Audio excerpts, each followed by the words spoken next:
Entre la ruse du chauffeur, le repentir du voleur, et l'âne de Joa, la sagesse au cœur du rire. 1. L'histoire du scientifique et du chauffeur. Un astronome voyageait de ville en ville pour donner des conférences, accompagné de son chauffeur très intelligent qui assistait à tous les séminaires. Un jour, le chauffeur lui dit « Monsieur, je connais votre conférence par cœur.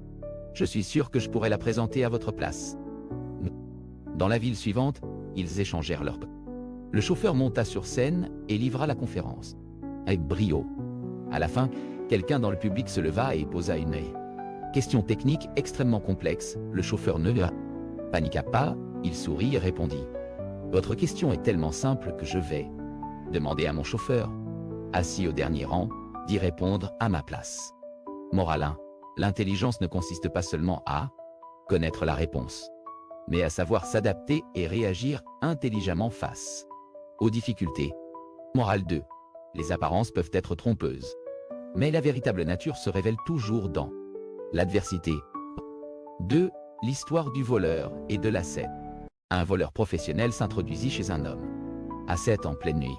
Puis, il chercha longtemps, mais ne trouva rien d'autre qu'un morceau de pain sec. Au moment où il s'apprêtait à partir, l'ascète se réveilla et lui dit « Mon fils, ne pars pas les mains vides. » L'homme ouvrit une vieille armoire, sortit son unique manteau et le donna au voleur en disant « Prends cela pour te protéger du froid. » Le voleur, ému aux larmes, dit « Je suis venu pour te voler et tu me donnes. Que puis-je te donner en retour ?» L'ascète répondit « Donne-moi ton repentir. Il est plus précieux que tout ce qui se trouve dans ma vie. Maison. » En sortant, le voleur se dit « Je suis entré pour lui dérober les biens de ce monde. Et c'est lui qui m'a dérobé la noirceur de mon âme. » Morale 1. La bonté est l'arme la plus puissante pour vaincre le mal qui réside dans le cœur des hommes. Morale 2. La véritable richesse est celle de l'âme. Et le plus grand gain est de guider un être humain vers le bien. 3. L'histoire de Joa et de l'âne perdu. Il se mit à parcourir les marchés en criant « Dieu soit toi !» Loué Dieu soit loué. Les gens surpris lui demandèrent « Joa, tu as perdu ton âne sur lequel tu comptes tant. Pourquoi donc remercies-tu Dieu ?» Joa répondit avec une certitude absolue « Je le remercie car je n'étais pas sur son dos. Sinon je serais perdu avec lui en ce moment. » Pas. Morale 1. Celui qui a l'habitude d'être reconnaissant trouvera toujours un côté lumineux, même au cœur du malheur. Morale 2. Un regard positif sur les événements de la vie permet d'atténuer le poids de la perte et de la douleur.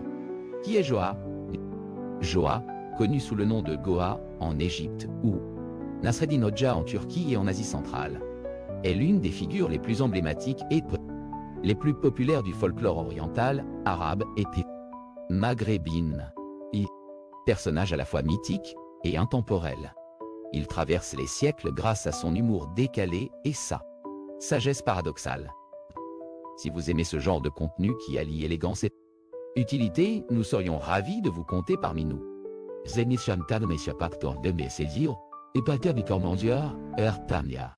Abonnez-vous à la chaîne, activez la cloche.